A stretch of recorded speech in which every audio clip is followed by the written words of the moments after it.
Alright, chicken nuggets. Surprise, surprise, we're back on the KRX H2.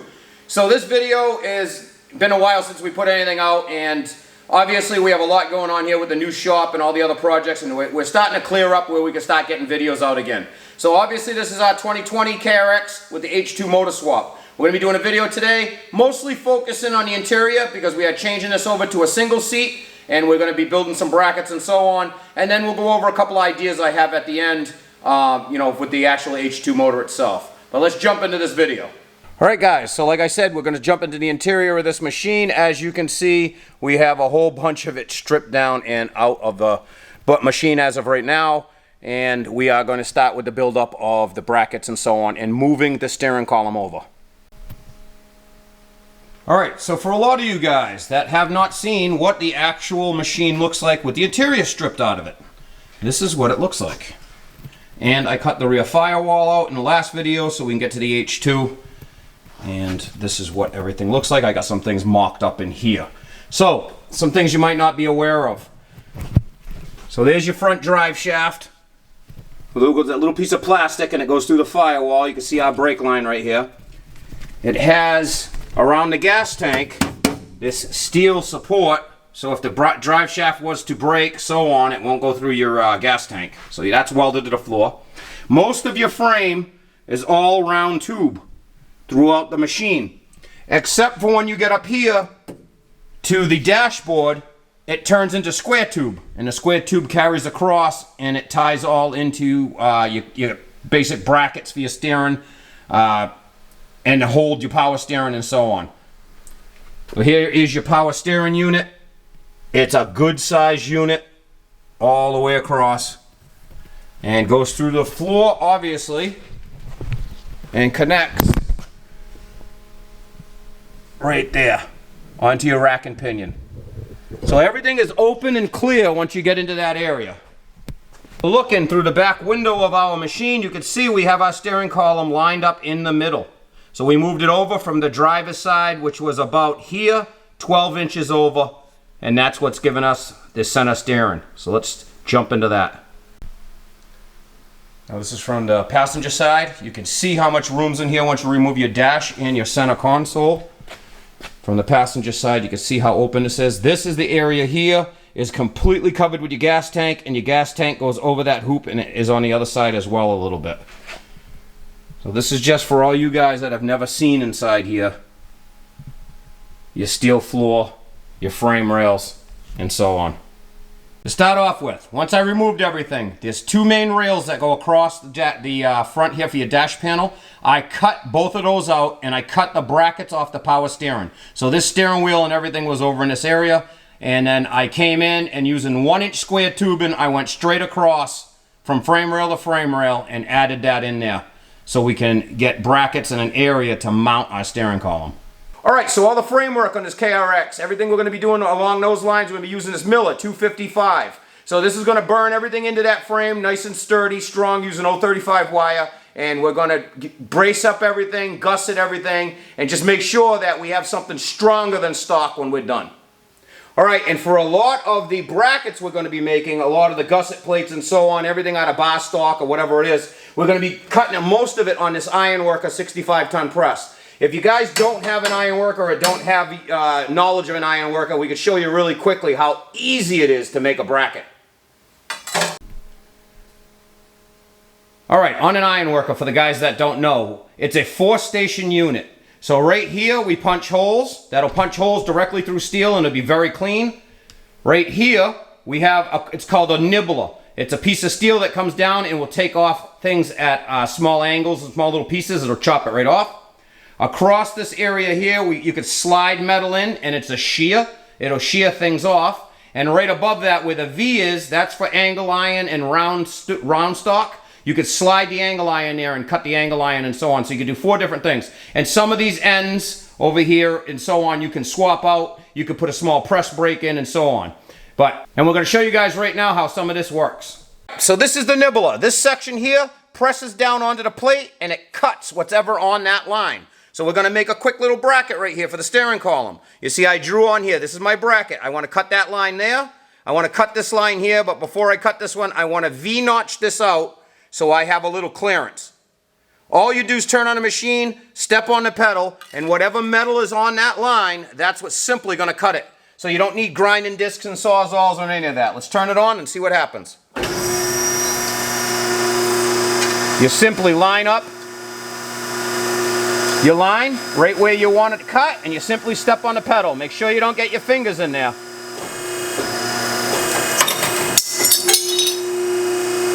Here's our first cut. Simple. Now we're going to go for the little V-notch right there. Simply line it up exactly where you want your little V cut. Step on the pedal. That's cut.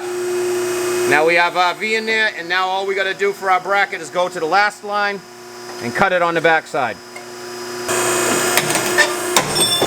And there you have it. Our simple bracket. Now we can make a second one of those, and we'll use it right on the steering column when we get in there.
Alright, so we got a bunch of our steering column in. We got it all bolted together, just basically tacked together and bolted together. You can see the steering column works up and down on the piston. And I made a temporary shaft over here for now. You see the square tube comes right over and goes right back into the area directly where we chopped it off from on each side.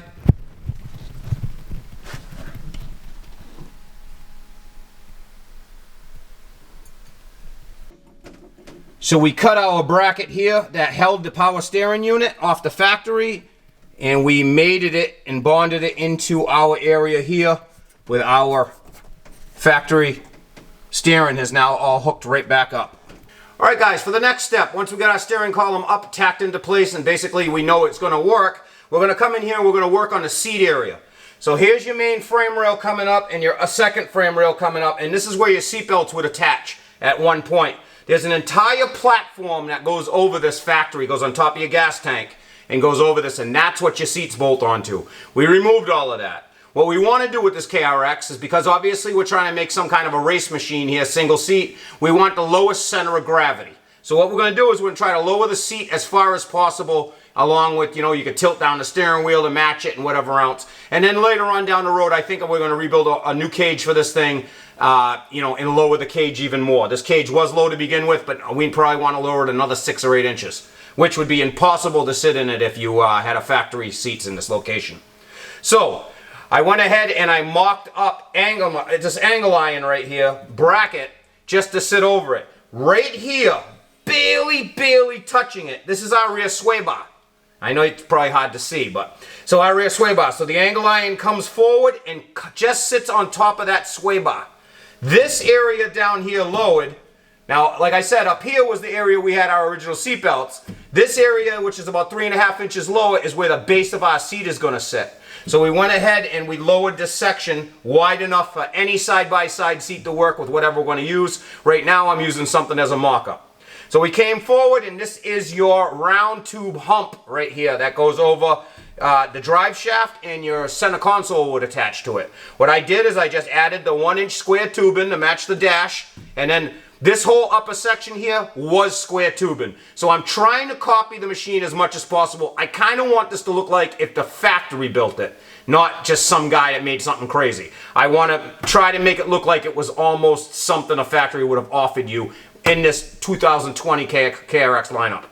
So I added this one piece of 1-inch tubing on the front here, and lowered here, and now I'm going to drop the seat into place and show you what we got here.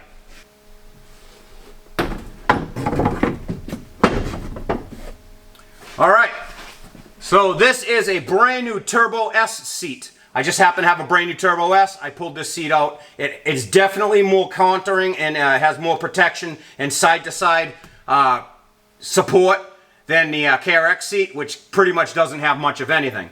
So we're going to use this one as a mock-up. If I like it, I can either use this seat or order a Turbo S seat to begin with. So now you can see we are down low. The factory seat probably sits about 5 inches taller than this, so we just dropped this 5 inches. The top of the seat right here is at just the seatbelt height of the original cage that I had in here. So now, as you can see, we can move it front and back, but it sits down and it sits inside this machine, and that will lower everything. And I don't know if you can see it in the video.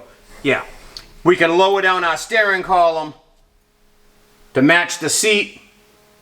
As you can see, I'm sitting in it like this. Obviously, the steering column is here. Now, we can lower anything we want at any time, but the steering column is at a great height. I drive with one hand at the very top of the steering wheel, so I can turn it fast with my palm. So, right now, it's at a perfect height where my elbow will never hit my knees when I'm coming around and trying to turn fast. Again, this thing's being built for the track. We're going to try doing a lot of tight turns and so on, and we're going to try to be shifting through this the whole time. I have to build the gas tank and set it in here, and I have to build some kind of a shifter that's going to be here. So I don't know if I originally wanted to try to maybe build a paddle shifter for the steering wheel. That seems pretty complicated with shifting up and shifting down with it. It's not like a lot of the other side-by-sides where you shift up and shift back down. You got to actually manually shift the linkage on the H2 motor back and forth on the lever. So I need some kind of cables to run up to this thing, and one will shift it back and one will shift it forward. It's not going to be super easy. So now here we are sitting in the seat, and the steering column is all in place. The steering wheel's at a good height, the seat's at a good height. Let's move on, let's get going on. We have, basically in this video, we have to go over the pedals, and we have to go over the shifter for the transmission, not the engine, and the e-brake. Now that we have a center seat machine, as we sit in this, we are going to have 1 foot on one side of the drive shaft and one on the other. So the first thing I did was I made a plate to go along the back side of the firewall here. Here's the factory frame rail right here. I made this plate.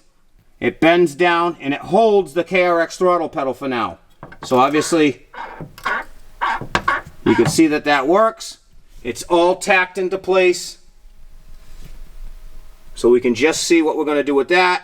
And let me show you what the idea is over here with a brake and a clutch pedal. Let me show you on the bench.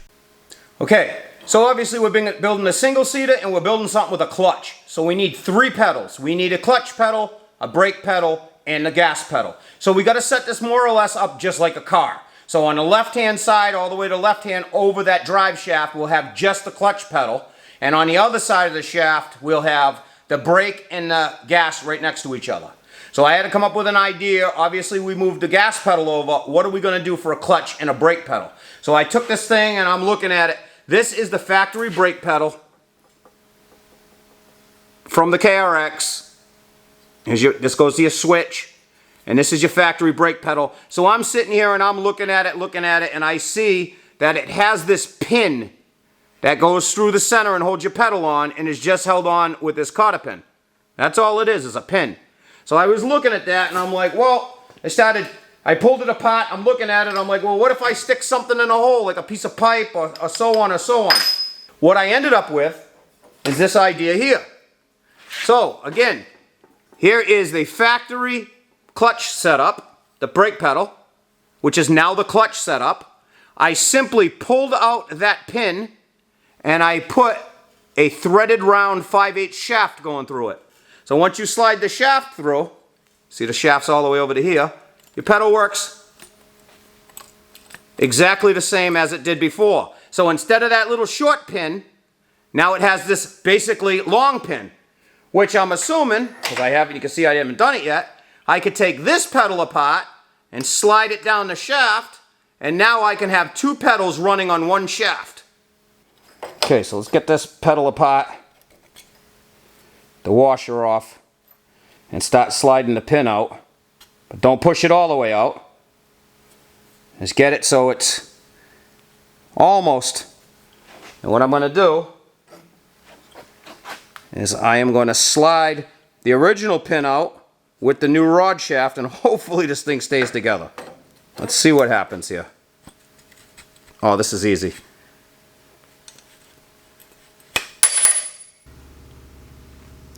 Okay, now that we have our section together, this is our brake pedal. Instead of it being over here where it was, it's now over here. All I have to do is drill and pin this pedal to this rod. So as you can see, the rod moves in the center, so it doesn't matter. This clutch is just hanging on that with the bushing. So once I pin this and I push the brake down, it'll push this rod down. All that I have to do is connect the end of this rod with a little bracket to the factory master cylinder. And now as you push this pedal down on the right side, it'll go across the shaft and push the factory master cylinder. So we'll still have brakes. All in the meanwhile, in the factory location, this bracket will bolt on this side. This one is just free floating.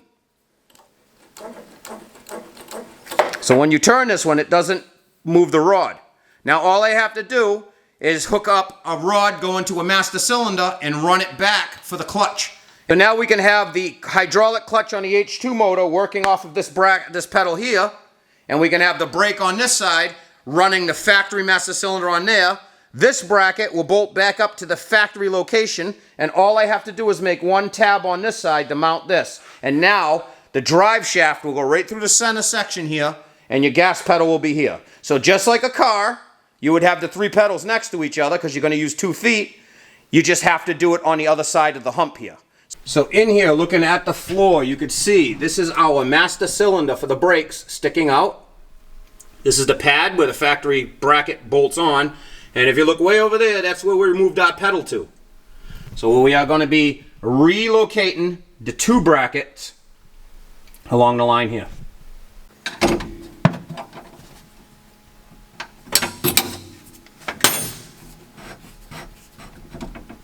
All right, as you can see right now, with just one bolt holding this in place, we'll have a clutch pedal. Once I run the master cylinder on the inside, that'll be the clutch pedal. And then once I pin this brake pedal, it'll roll the brake. You can see we're past our drive shaft. And let me show you on this side exactly what I'm talking about, or try to.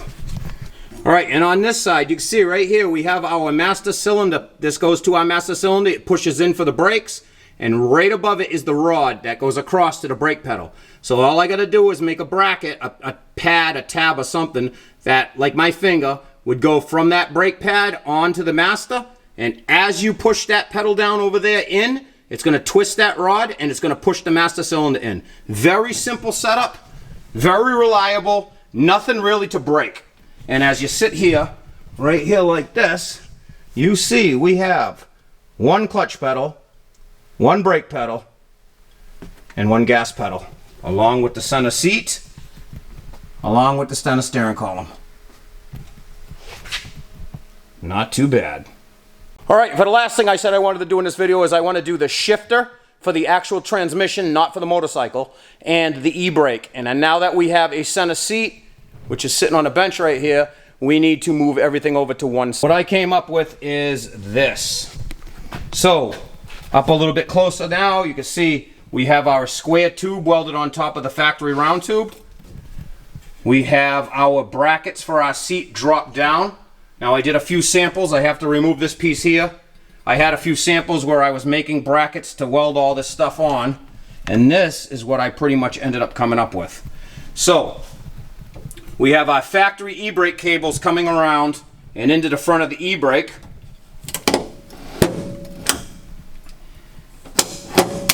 And I have the e-brake mounted on a factory piece of the frame rail with the actual tabs. So this was cut off of the frame of the seat setup here that had the e-brake in it. So that was in the center, under the center console, and I welded it in to the frame here. So now we have an e-brake. And then all I did was I took apart the cables, I route them around. So one is still almost in the factory location, and one got taken apart and moved over. And then the next thing I did was I cut the centerpiece out of that same bar for the shifter. So this is the factory shifter setup. This is the center tube that would have been on this plate that went across and held the seats. So I wasn't using that, so I could cut that up. So I added that, welded it in on a corner over here, and now we have a shifter.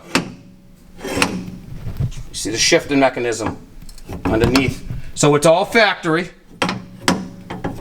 And then I took the cable out from the center of the machine, which would have came out of that hole right there in the plastic. I unrouted it. I routed it around the back of the machine. So here it is routed around. So instead of running that way and under the motor mount and up, I routed it around. Right now it's sitting on top of the sway bar, but I mean obviously it's not hooked up. And then you can see I'm coming from under the machine here, and I can come right and put it all back. So that right there on the back of the bracket is the actual area to where you use these double nuts. So you use these double nuts, you screw them together until it pinches that bracket, and that's how you adjust your cable. When you adjust your cable, that allows you to adjust your shifter. So that bracket is right there hanging down. That is the factory bracket right there. Where is it? Right here. This is the factory bracket for that adjustment right here. So everything on this shifter will be absolutely adjusted just like shock. That's still a factory frame, and it goes into the nutserts, and then that's a factory frame rail beside it for the e-brake. Instead of having them the long way, so the shifter was in front of this long tube that went from front to back, and then the shifter was in front and the e-brake was behind it. I just cut a section out and moved it over, and I cut a section out and moved it over. And now I have them both right beside each other, e-brake shifter. So when you're sitting in there, and I mean you really don't need an e-brake for anything, but I mean it's here, so why delete it? And then the shifter will be exactly the same way. Even though we have a transmission of a street bike with 6 speeds, you will still use the transmission of the KRX. So that other end of that cable comes in right here. So this is the other end of the cable that we were just touching, and it moves the linkage back and forth. So as you move the shifter inside the cockpit, it'll move this shifter back and forth. So we'll still have forward, reverse, high and low right here. The street bike shifter, which will be right here, will be a completely separate center, completely different linkage that comes through, and it'll have some kind of a linkage that comes through, across, and up to a shifter handle. And I'm assuming the shifter handle will be over here on that side of the seat. So as you're driving with one hand, you can shift there. You have a clutch pedal, brake, and gas, so you just use your feet for that. I see a lot of people, if they build something, they make some kind of like a round tube, and the shifter lever they have the clutch from the motorcycle on it, and they pull the clutch in, shift it, and let go. This one will be more like a car setup. You can actually, instead of doing nothing with your left foot, you can actually use it as a clutch. So all you have to do is bang shift that. You don't have to worry about holding on to it. And then once, obviously, if this is in high or low, you just leave this in high or low, and you're not touching the e-brake. So you don't really need to control anything on this just to get the thing in gear, forward or reverse. Now when you're over there, you can shift it every gear back and forth. So I don't know, that's just the setup. So the reason why this thing's been on hold this long is trying to figure out this chain setup right here. So a lot of guys I see are overheating chains that had anything to do with this. So I'll give you a little sneak peek of what I'm thinking. I don't know, it's probably not gonna work, but I'm just trying to come up with something. But it might have something to do with this.